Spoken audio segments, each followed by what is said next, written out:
ask questions. My colleague Holly Logan, one of our outreach specialists, will be working with you in the chat or helping facilitate asking questions of our speaker. And if you have any questions, the chat is a great place to do that. We've got you all muted right now so that I can hand it over to Anna Papalia, our speaker for today. Thank you so much. Thanks for having me, and it's nice to virtually meet everyone. I'd like to tell you just a little bit about what qualifies me to teach you how to interview. Currently I am the CEO of Shift Profile, and I have been teaching clients how to interview for the last 9 years. I've worked with over 5,000 private clients, and I've taught over 300 interview skills workshops. But previous to this role, I was a director of talent acquisition at Connor Strong and Buckaloo. And in that role, I was responsible for all of the hiring from entry-level male clerks on up to executive vice presidents. And I built the intern program that they're still running to this day. And that actually began my relationship with Temple. I hired most of my interns from the risk department there. So I'm somewhat familiar with the school. I've actually been consulting at Temple for 9 years as well. So I have vast experience on both sides of the interview table, both as a director of talent and now 9 years as a career coach. And 3 years ago, we launched a product in my organization, which is a personality assessment to teach someone how to interview better. So we've done a lot of research backed in science and data on how people interview to give you really the best advice and the best tips and the best resources. We're gonna definitely use the chat feature today. We have lots of resources for you, so Holly's gonna be popping them up as I go. And I'm gonna share my screen with you because I'd like to share a few slides. I won't be able to see all of you when I do that, so I'll minimize it afterwards, and I'd love to take some questions from you. And as we go, feel free to ask questions. Don't feel like you're interrupting. Holly, please interrupt me if you have any questions happening in the chat. And we're going to present these slides. Hopefully you all can see these. Can everyone see these slides? All right. Yes. So as in, I'm going to give you 6 tips today. The first 3 tips are going to be tips on how to get a job in a virtual environment. And they definitely apply whether it's in person or virtual. And the other 3 tips are going to be tips on how to ace the virtual interview. Now, the first thing you have to do when you're looking for a position is you have to update your resume. You have to. I know that it's tedious and everyone hates to write resume bullets, but it is so important that you make a great impression with your resume, especially now, because it might be the only way you're going to make an impression. I want you to use action words, write full sentences. Don't phone it in when you write those bullets. Make sure that you're not using the same words over and over again. For an example, I also want you to make your resume really beautiful.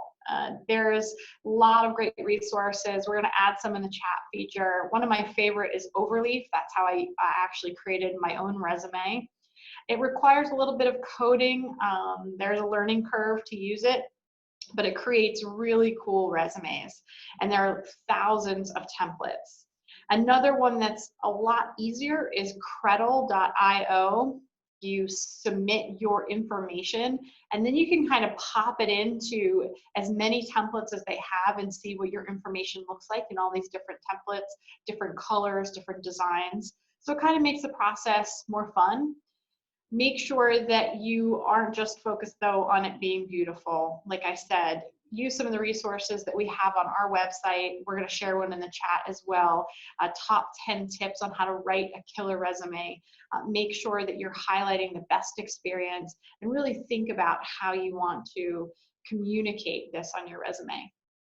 In addition to updating your resume, and once you do update your resume, you need to upload it to LinkedIn, and you need to update your LinkedIn profile. You need to take a great profile pic if you don't have one there.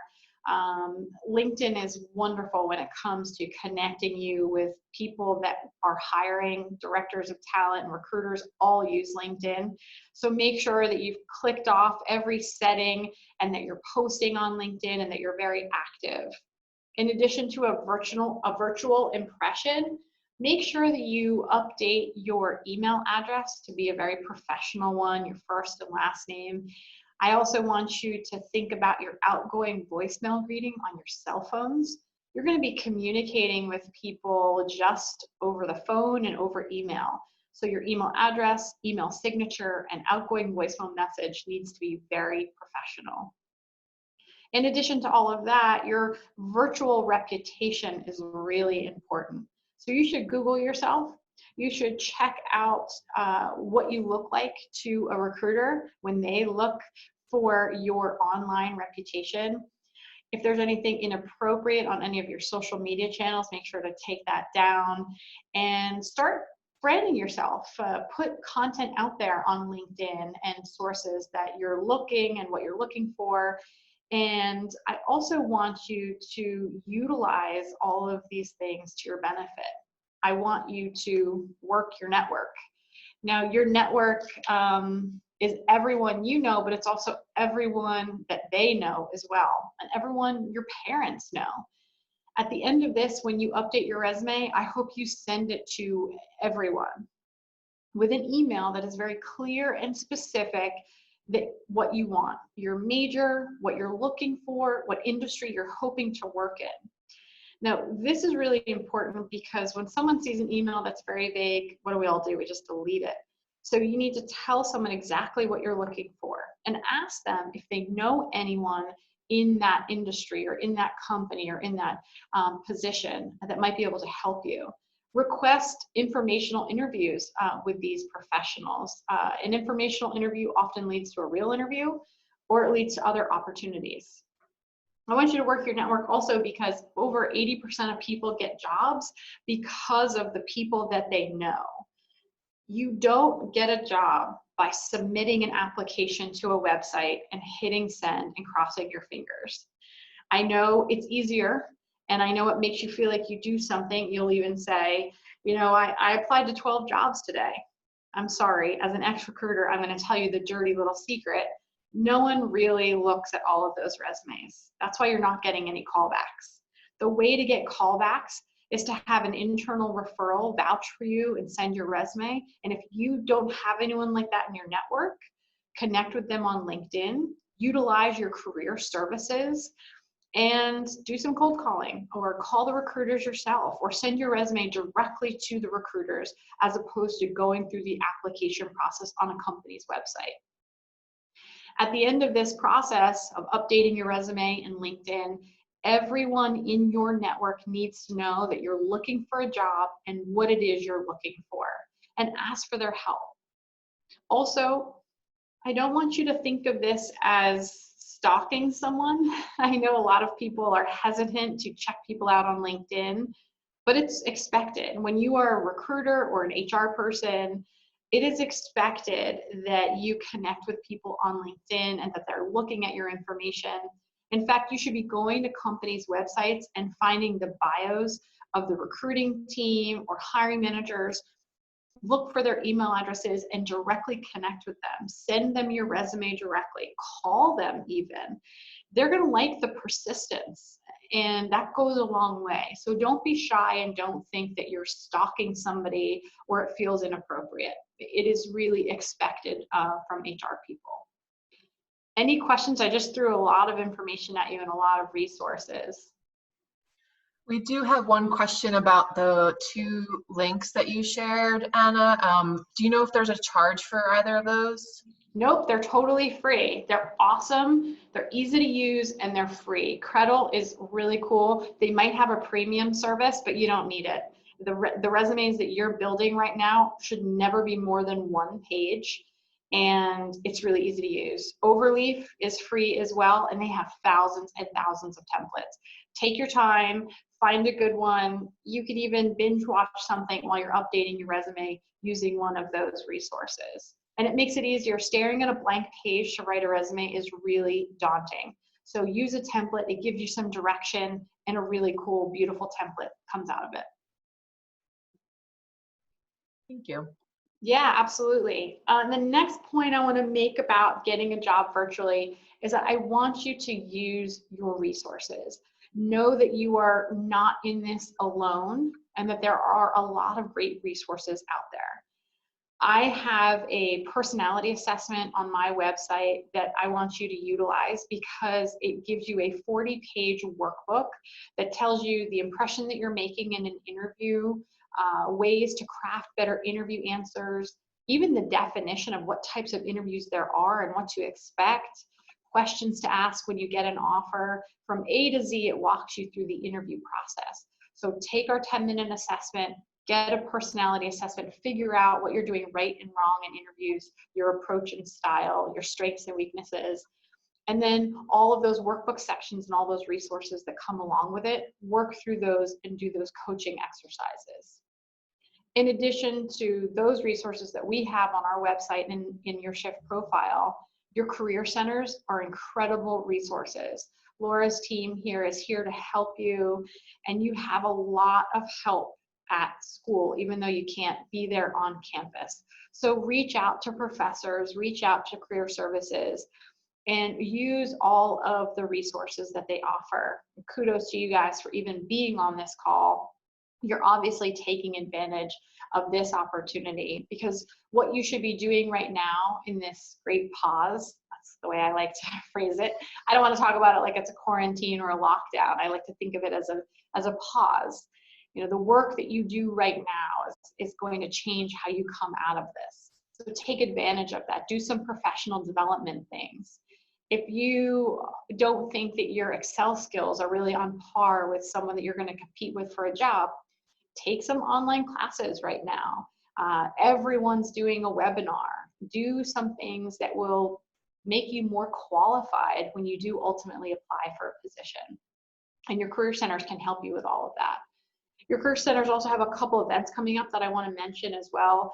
April 23rd, they're doing a Q&A, a career Q&A at noon. On April 27th, there's a virtual professional development, what to do from home. And on the 29th, Building Your Brand is a live chat.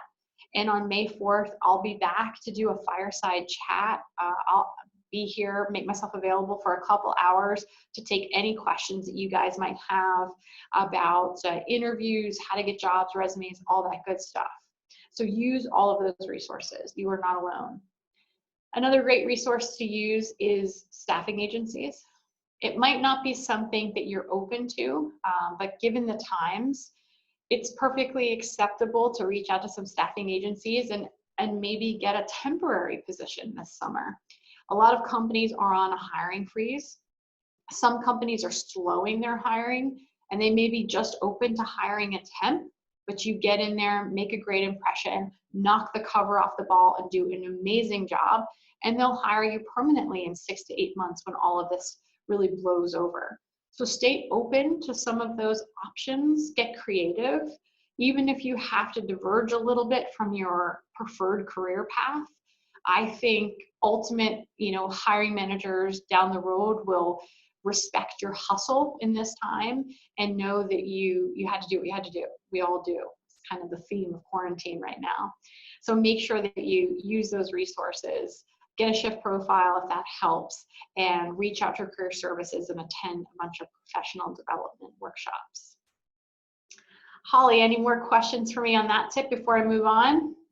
Yes, we have another question.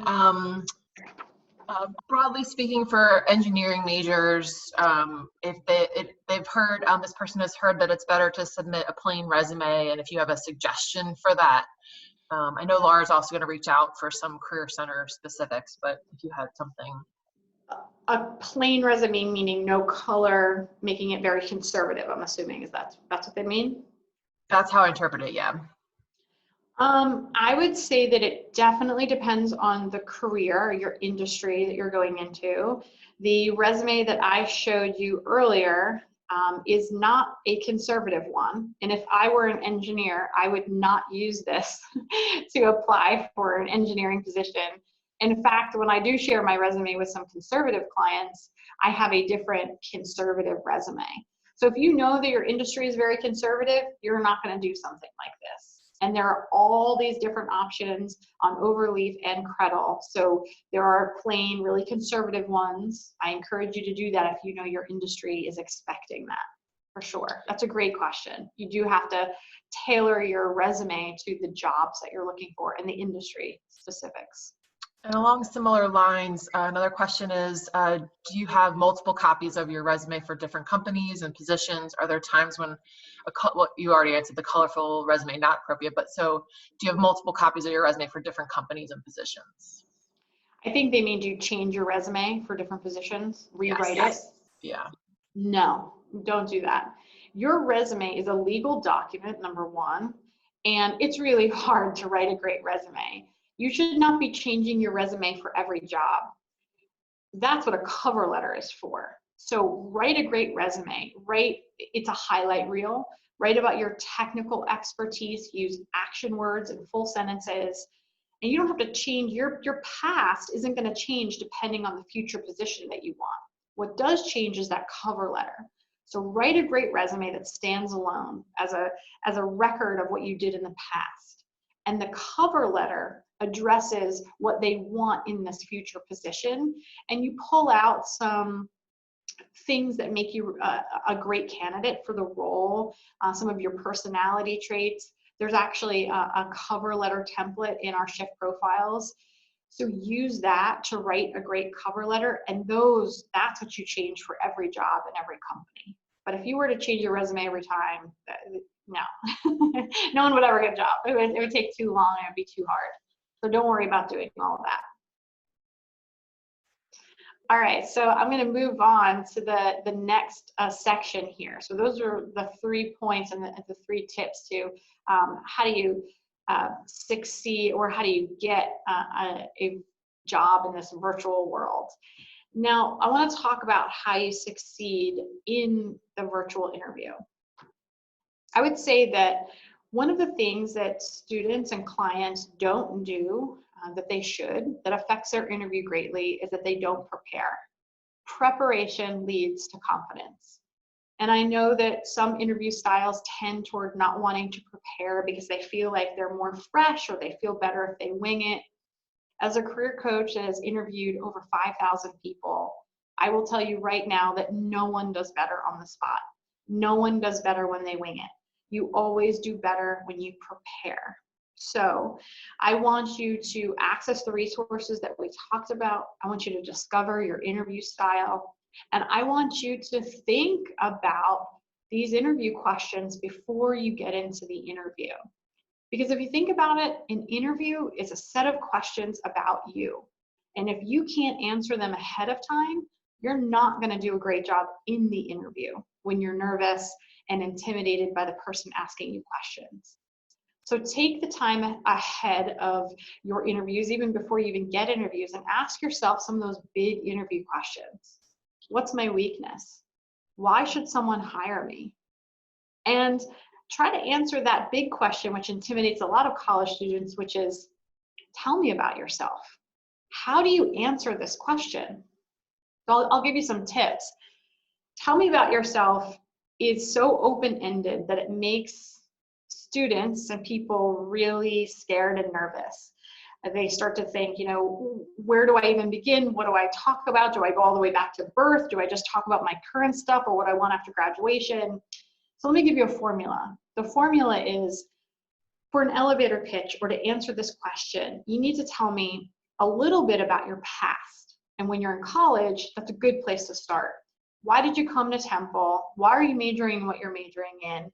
And what are you doing in school? And then presently is your present work experience. Maybe it was your internship this last summer, or what are you currently doing? And then future is, what do you want in the future? Meaning, spoiler alert, it's the job that they're offering, what position they have. So past, present, and future. And the past should only really go back to college or right after high school. Now, I want you to practice this. I want you to know how to answer this cold if you're in an interview, if you meet with somebody, if you're in an informational interview, if you're on LinkedIn. You have a better sense of how to sell yourself because you know who you are and you know what you want. Does everyone know how to answer that other question? What's your weakness? Or even harder, why should I hire you? And these are really difficult questions if you don't think about them. Holly, any insights in the chat about the weakness question or why should I hire you? No, we don't have any feedback on that specifically, but I had another question about a resume. I can save it for later. Okay, sure. You can give it to me now, that's fine. Okay. We have, if I wanted to create a resume like yours in which you had a section for your skills, training, organizational development, and then the areas of expertise, how would you know what to include in that section for a student perspective? Well, it depends what your skills are. I mean, you have to do this prep work. I mean, this is a great question, right? Writing your resume helps you figure out what you're selling. You know, what is your experience? Are you highly organized? Do you speak another language? What do you excel at? Excel, PowerPoint? What are your technical skills? Can you code? I don't know. I mean, I would ask a bunch of open-ended questions. So there are a lot of things that you could put on there if you want to make a resume like that. And if you're on Overleaf, which is where I made that resume, there are a lot of examples of what people do. If you know coding languages, they may put that there. If you know certain specific skills, you could put that there as well. So there's no. Oh, I'm sorry to interrupt. I was going to say to definitely make an appointment with the Career Center to have another set of eyes review it. Or if you have in your school or college, other additional professional development teams to support you. Yeah, for sure. And, you know, as long as these are skills that would be good in the position that you're applying. I am not a big fan of resumes that are like, my hobbies are gardening and hiking and watching Netflix. I don't think that has a place on a resume. And remember, a resume is a legal document. So you can build that rapport and talk about your hobbies in an interview, but I wouldn't put that on a resume, especially not a conservative one if you're applying for conservative positions. And then getting back to your, what are your weaknesses questions a student asks, how should we respond to that? Yeah, sure. So I would say that the most important thing for you to do is be honest, but we all have a bunch of weaknesses. So you're going to want to think about this critically before you answer this before an interview. I mock interviewed a guy once years ago and I said, "What's your weakness?" And he looked at me and he was like, and he sat back and he goes, I'm lazy. So obviously that's not a good interview answer, but it's truly a weakness. So you're going to want to make sure that you're giving a weakness that can be construed as a strength. And all overused strengths can become weaknesses.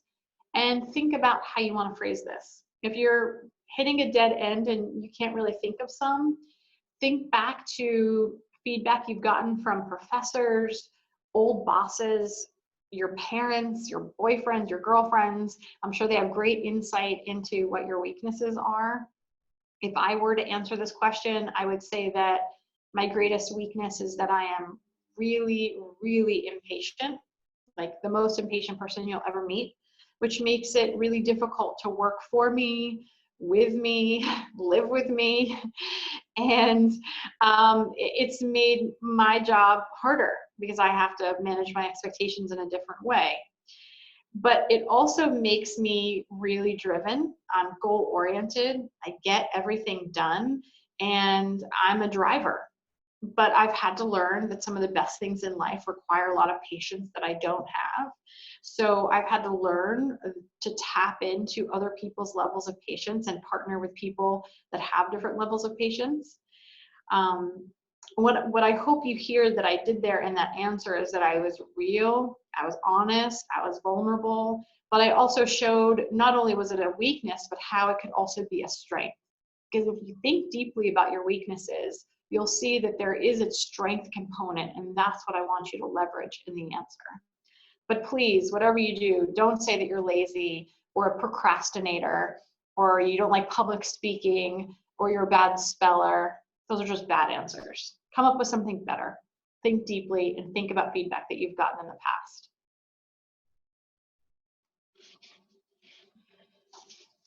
So let's talk a little bit more about how you prepare and how you practice. And when we open it up to Q&A, if you guys want to ask me more interview questions, I'm happy to do that.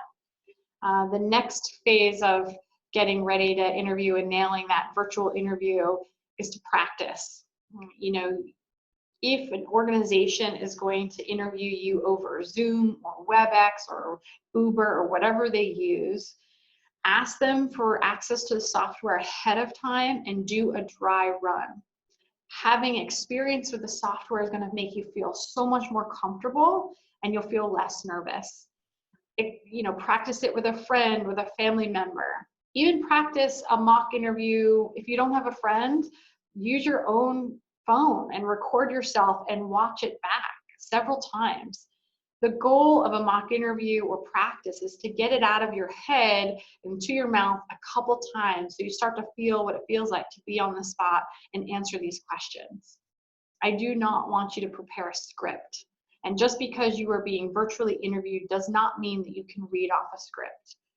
Everyone will know that you're reading, and it sounds super weird to recruiters and they're not going to like it.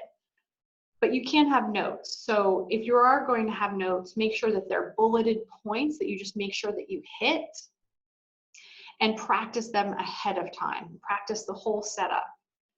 Also, it's very important that you practice your setup, your background, the lighting.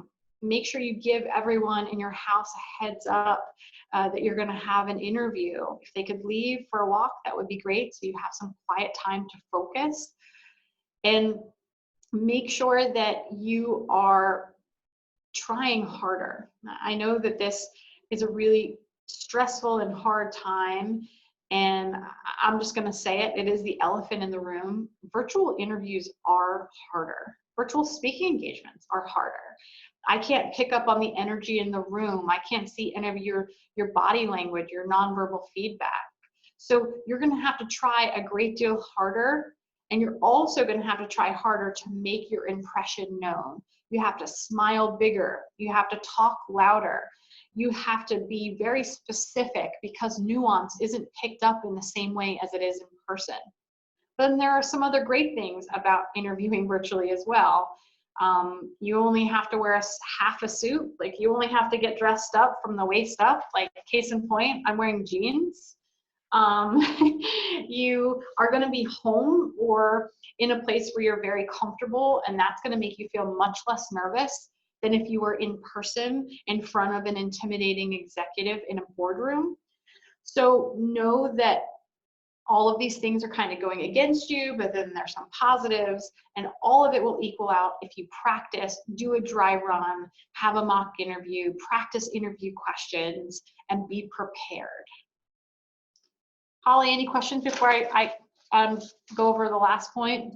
Yes, we have one more too from a student. How could you respond to an interview question if they ask what you can contribute if you don't have enough experience to a particular job but want to gain that experience through that? So example, editing experience in a publishing internship. Sure. So great question, especially a great question when you're looking for an internship or your first job and you don't have much experience. So I'll tell you what the bad answer is first. I've gotten this before, right?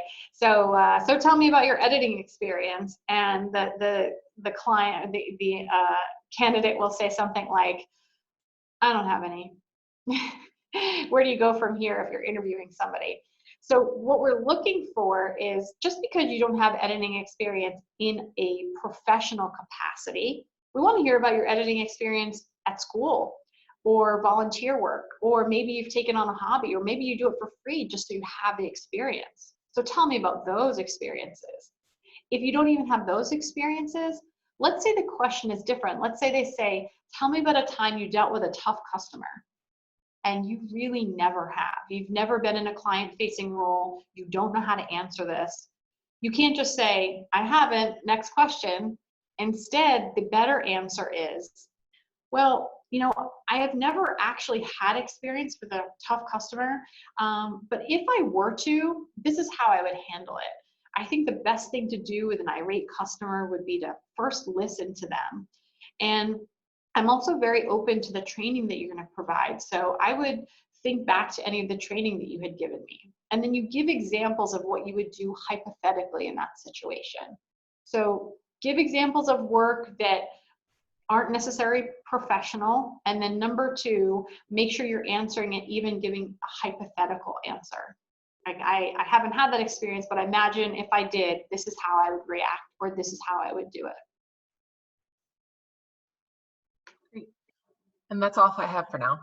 Cool. All right, so last tip here on how to succeed in a virtual interview is that I want you to make a great impression. And there are a couple ways that you can make a great impression, not just by getting dressed up professionally, but I also want to talk a bit about body language and how much you have to try harder. So the impression that we make is so much more than just the words that come out of our mouth. 80% of our impression is nonverbal. So I want you to be very considerate about the angle of your camera, how you're sitting at the table. So for example, imagine if I or you were interviewing me and my camera was kind of down here and my hands are in my lap. Maybe I'm sitting up like this and it cuts off the top of my head and you're only really seeing half of my body. That makes a totally different impression. And imagine, and this is what you should do in regular interviews as well. Imagine if I'm sitting up like this with my hands on the table, my shoulders are square, and I'm making eye contact with the camera. It makes a much better impression, right? Same with in-person interviews. I never ever want you to put your hands in your lap. See what that does? I look less confident, I look less engaged, I look less prepared and submissive. I want you to sit like this. I want you to put your hands on the table. Another thing that you can be doing in interviews is that you should be taking notes. And you should address it at the beginning of the session or call. You could simply say, do you mind if I take some notes? They're going to say, of course not, please go ahead. And when you are taking notes, make sure that you're not taking notes like you're in class. You're not taking down every word. You're simply taking down a few things that you want to remember, and you're remaining and maintaining eye contact with the camera and then putting it aside. Do not take notes on your computer. You can't be clicking away. And please, whatever you do, don't have other windows open and text messages coming in, and you'll get distracted. And it will look really bad to the recruiter. So just focus on the interview that you're having, take notes on paper, and pay attention to the person asking you the questions. It's essentially eye contact, right? Make sure the lighting is good. Wear a suit from your top half up and use the mute button. And like I said, remember, you're going to have to try harder, smile bigger, and whatever you do, don't have a script. Just go from your practice. Any questions? What can I help you with?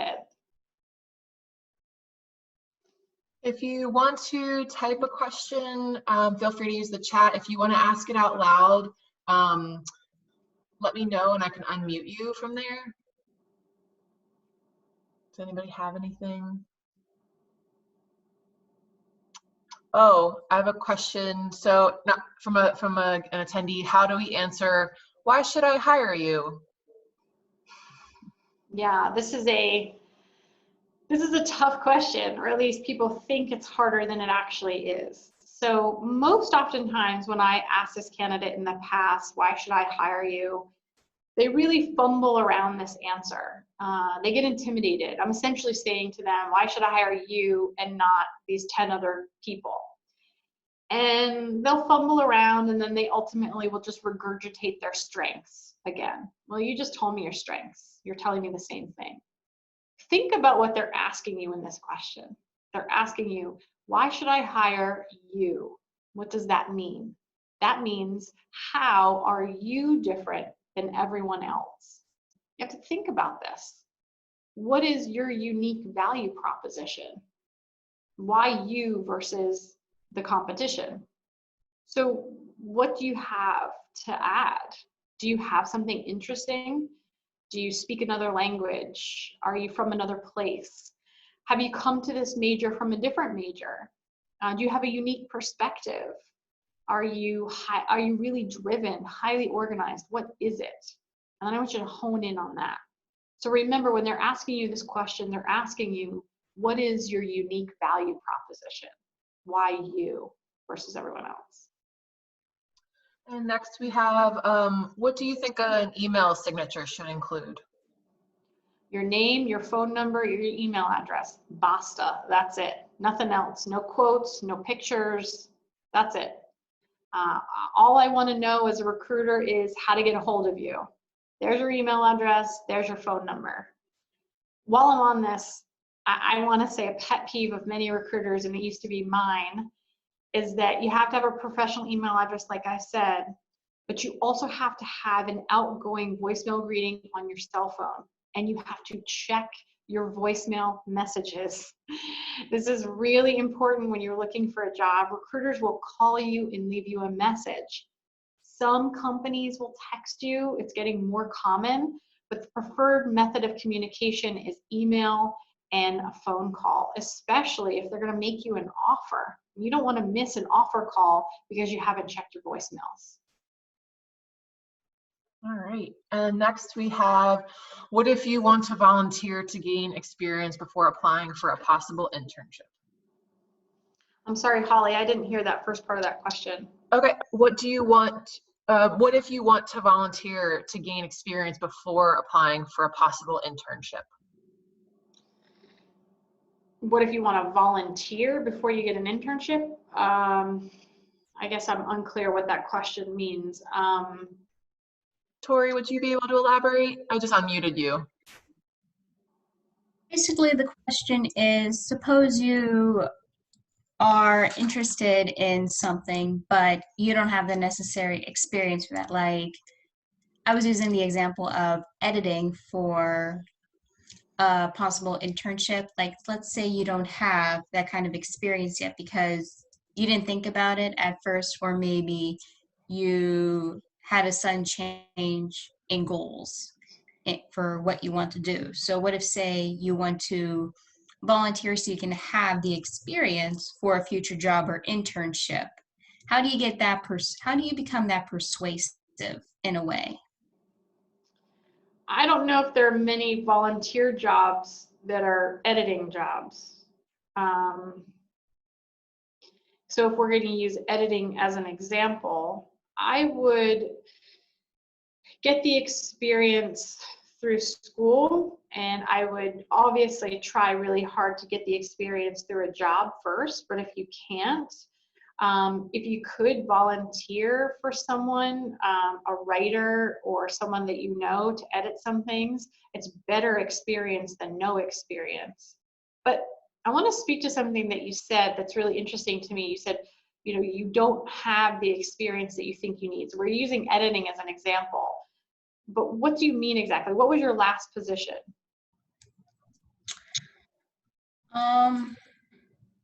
You mean my last working position? Mm-hmm. I worked in, well, right now, I'm working as a coach for students with disabilities and part-time at a winery. So nothing to do with editing in that sense whatsoever. Okay, so I want to encourage you to not diminish your other jobs. And this goes for everyone on the call. Working with students with disabilities and working at a winery part-time has taught you incredible skills and incredible things that you can use in this job. And maybe you don't know how to edit professionally, but if you have the patience to work with people with disabilities, or if you have an ability to multitask at a winery, those are really important skills. So I want you to talk about the skills that you do have and never diminish the jobs that you have had, whether you waited tables or worked at Rita's Water Ice or you were a lifeguard. It's all really incredibly important. And no one recruiting someone out of college is looking for you to have all this professional experience. Instead, what we're looking for is, what's your personality? Are you curious? Are you excited about this opportunity? Are you a hustler? You got 2 jobs. You're doing an amazing job multitasking school and work. That's a skill in itself. So don't sell yourself short, and whatever jobs you've done, don't throw yourself under the bus. Those are incredible skills that you need to highlight. I can say personally, from personal experience, I put myself through the University of Pennsylvania by waiting tables, and I think I learned more in that job. I'm a CEO now. I've run a business for 9 years. Man, waiting tables taught me how to multitask. It taught me how to think on my feet. It taught me public speaking. It taught me how to sell. It taught me how to connect with people. And that was just waiting tables. And I meet students a lot of times, and when I was interviewing as a director of talent, I would meet candidates that would try to diminish that stuff. They would say things like, well, I just did this, or I just did that, and it doesn't matter. All of your work experience matters, especially the way you talk about it. So I encourage you to, maybe you don't have editing experience, but you have other experience. So leverage that and be proud of it. All right. We have another one. Should you always write a cover letter even if the job doesn't require it? I've heard mixed things. No. I personally am going to be very honest with you. I detest writing cover letters. And cover letters have kind of gone away. A cover letter nowadays is an email to a company. So that you have to adjust, and you want to use the ideas of a cover letter. Some companies still require cover letters. Then you have to write one, and you submit it with your application and your resume and everything that they want. But think of when you write an email to a company, you're using the contents of a cover letter, but it's not really like a cover letter like it used to be, if that helps. Don't write one if you don't have to, and it won't be expected. I never once ever expected anyone to write a cover letter when I worked at Connor Strong. We were a pretty liberal organization though, so you'll know if you do your research. All right. Next question, how should we approach a phone interview differently than a virtual video interview? I wouldn't approach it any different. I approach in-person, virtual, phone interviews all the same. Dress up a little bit, sit at a table, have your notes, prepare. That's even a little harder because they can't see you, so you really have to smile through the phone. But it's all the same. All the same prep work goes into it.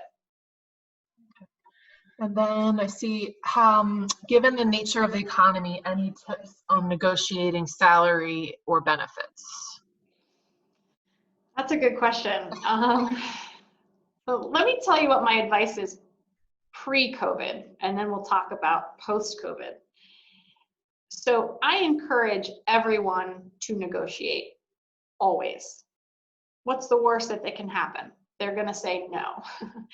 They're not going to rescind the offer if you do it professionally. You have to be prepared to negotiate, know what you need, know what you want going in, ask them if they can meet you. Oftentimes they'll compromise somewhere in the middle.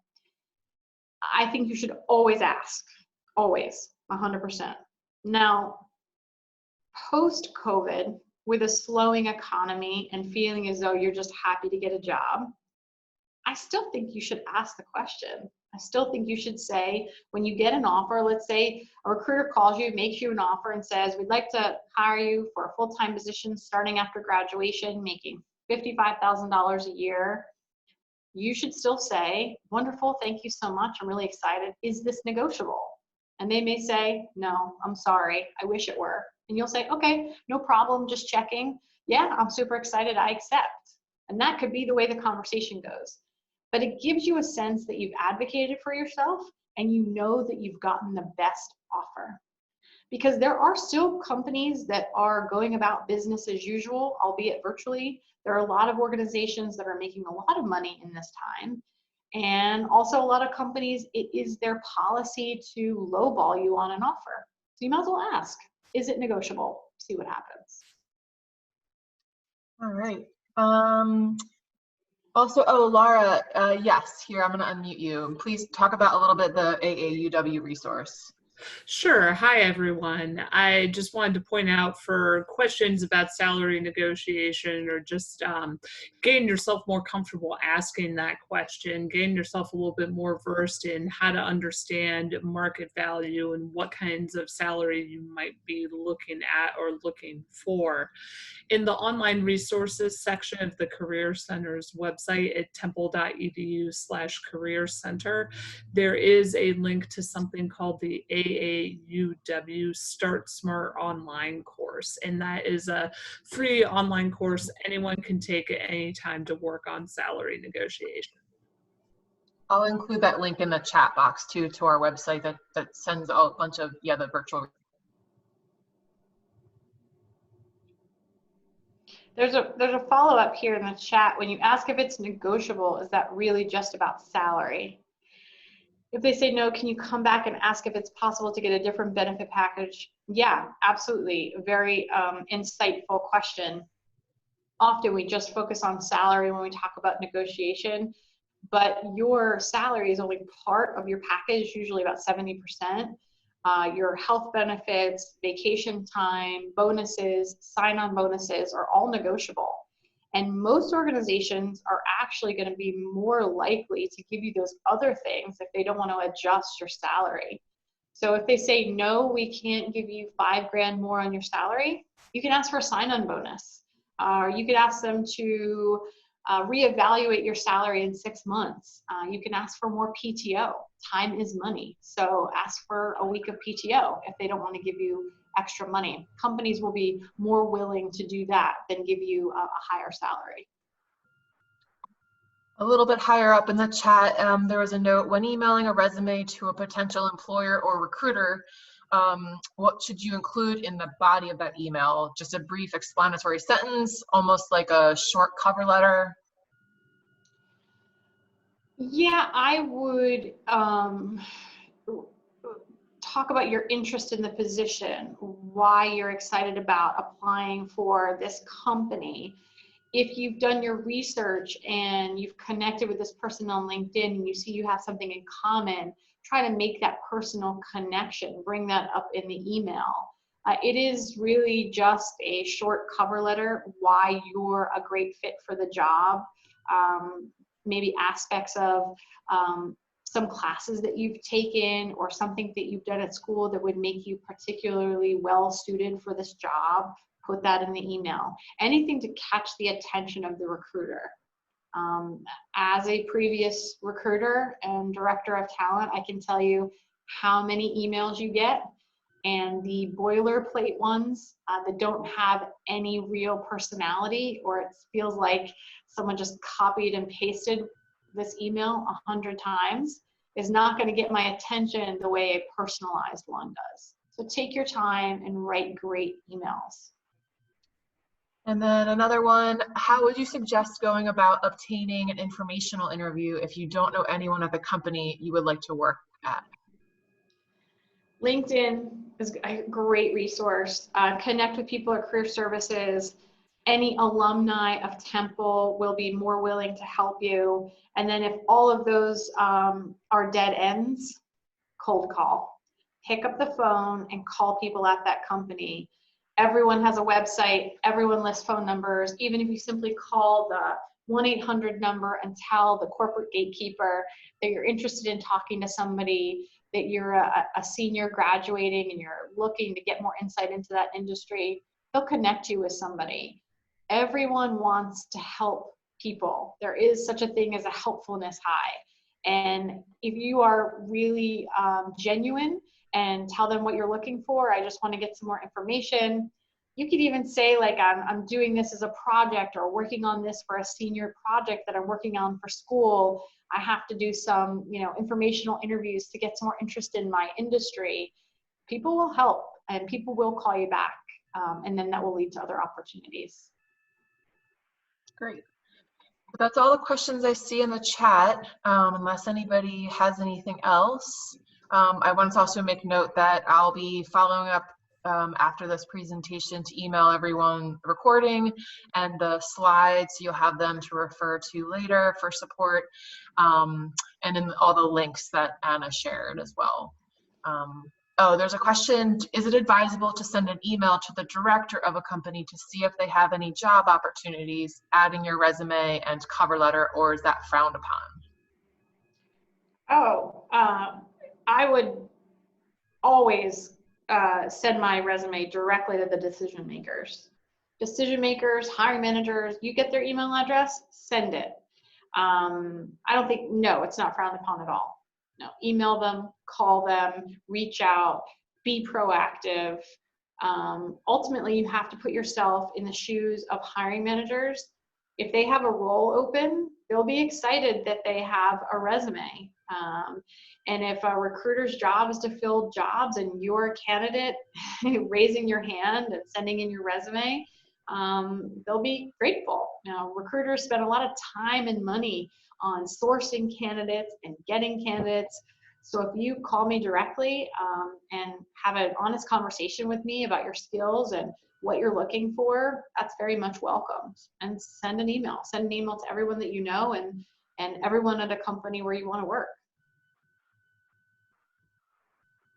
Great. And then just a resume is a follow-on from that same question. Just a resume or a resume and a cover letter, do you think? Well, the email will suffice as a cover letter. So just send an email, attach your resume. Even better, if you know anyone at that organization, have them submit your resume or connect with people in your own network to help you get in. And if that fails, just do it yourself. So Tori, you have another question in the chat. Could you ask it again out loud? This one, you mentioned that even if they say don't include a cover letter, your email message is essentially your cover letter, even if they don't require it. So if you decide that not to write a cover letter, how would you write your email message if they just say, send us your resume? How would you write the email to a company cold? Like if they say, we don't require a cover letter, but you decide to send your application to like the director or hiring manager, even if they're not hiring immediately, how would you write that email? Introduce yourself, tell them what you're interested in, tell them what inspired you to find their company. I know so-and-so that worked for you, heard that you guys provide an amazing internship, I'm interested in that. Or you're my dream company, and let me tell you why.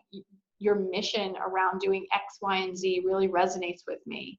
Be honest, be genuine. Tell them what attracted you to the company. It goes beyond just making money or getting a job after graduation. It's about opportunity and doing work that you love. And if that company provides those things, talk about it in an email. And I also have to say, flattery goes a long way, especially with executives and directors. So flatter them a bit. Tell them you love what they're doing or a product that they put out. You really want to work with them. You want to mentor. You want to work with an organization like this. You want to learn from them. That goes a long way too.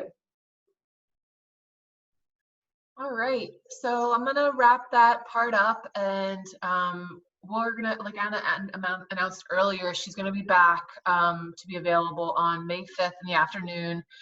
Stay tuned in Handshake for the details about that if you wanted to hop on to some open office hours or fireside chat with Anna. And I'm gonna hand it over to Laura Craig to close us out. Oh, sorry. Thank you, Holly. Thank you, Anna, so much for sharing that information. We really appreciate it. I'll give you my virtual clap here.